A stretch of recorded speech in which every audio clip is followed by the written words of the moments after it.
বিয়ে করেছেন বৈষম্য বিরোধী ছাত্র আন্দোলনের চট্টগ্রামের সমন্বয়ক খান তালাত মাহমুদ রাফি। এর মাধ্যমে দাম্পত্য জীবনের নতুন অধ্যায় শুরু করলেন চট্টগ্রাম বিশ্ববিদ্যালয়ের এই শিক্ষার্থী। সোমবার 17 মার্চ সন্ধ্যায় নিজের ভেরিফাইড ফেসবুক স্ট্যাটাসে তিনি এ তথ্য জানান।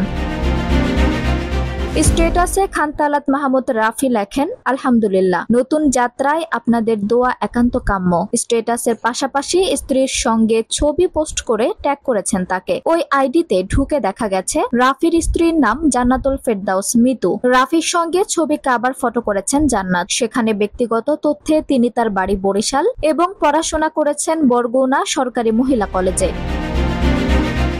এদিকে তার বিয়ের খবর প্রকাশের পর বন্ধু, সহযোদ্ধা এবং অনুসারীরা তাকে শুভেচ্ছা জানান। সামাজিক যোগাযোগ মাধ্যমে অনেকেই তার নতুন জীবনের জন্য শুভকামনা জানিয়েছেন। প্রসঙ্গত, কোটা সংস্কার আন্দোলন এবং বৈষম্য বিরোধী ছাত্র আন্দোলনের অন্যতম সংগঠক হিসেবে রাফি দীর্ঘদিন ধরে আন্দোলনে সক্রিয় ছিলেন। তালাত মাহমুদ রাফি চট্টগ্রাম বিশ্ববিদ্যালয়ের নাট্যকলা বিভাগের 2022-23 শিক্ষাবর্ষের শিক্ষার্থী। নেত্রকোনার মোহনগঞ্জ উপজেলার বাসিন্দা এই ছাত্র নেতার পারিবারিক ইতিহাসও গৌরবময়। তার দাদা তারিকুল ইসলাম ছিলেন একজন বীর মুক্তিযোদ্ধা।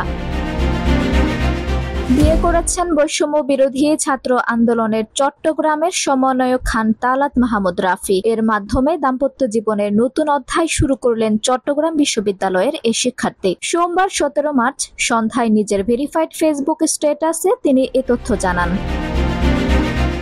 স্ট্যাটাসে খান তালাত মাহমুদ রাফি লেখেন, আলহামদুলিল্লাহ, নতুন যাত্রায় আপনাদের দোয়া একান্ত কাম্য। স্ট্যাটাসের পাশাপাশি স্ত্রীর সঙ্গে ছবি পোস্ট করে ট্যাগ করেছেন তাকে। ওই আইডিতে ঢুকে দেখা গেছে রাফির স্ত্রীর নাম জান্নাতুল ফেরদাউস মিতু। রাফির সঙ্গে ছবি কাবার ফটো করেছেন জান্নাত। সেখানে ব্যক্তিগত তথ্যে তিনি তার বাড়ি বরিশাল এবং পড়াশোনা করেছেন বরগুনা সরকারি মহিলা কলেজে। এদিকে তার বিয়ের খবর প্রকাশের পর বন্ধু, সহযোদ্ধা এবং অনুসারীরা তাকে শুভেচ্ছা জানান। সামাজিক যোগাযোগ মাধ্যমে অনেকেই তার নতুন জীবনের জন্য শুভকামনা জানিয়েছেন। প্রসঙ্গত, কোটা সংস্কার আন্দোলন এবং বৈষম্য বিরোধী ছাত্র আন্দোলনের অন্যতম সংগঠক হিসেবে রাফি দীর্ঘদিন ধরে আন্দোলনে সক্রিয় ছিলেন। তালাত মাহমুদ রাফি চট্টগ্রাম বিশ্ববিদ্যালয়ের নাট্যকলা বিভাগের 2022-23 শিক্ষাবর্ষের শিক্ষার্থী। নেত্রকোনার মোহনগঞ্জ উপজেলার বাসিন্দা এই ছাত্র নেতার পারিবারিক ইতিহাসও গৌরবময়। তার দাদা তারিকুল ইসলাম ছিলেন একজন বীর মুক্তিযোদ্ধা। আঞ্জুম হক আরবি, টাইম নিউজ ডেস্ক।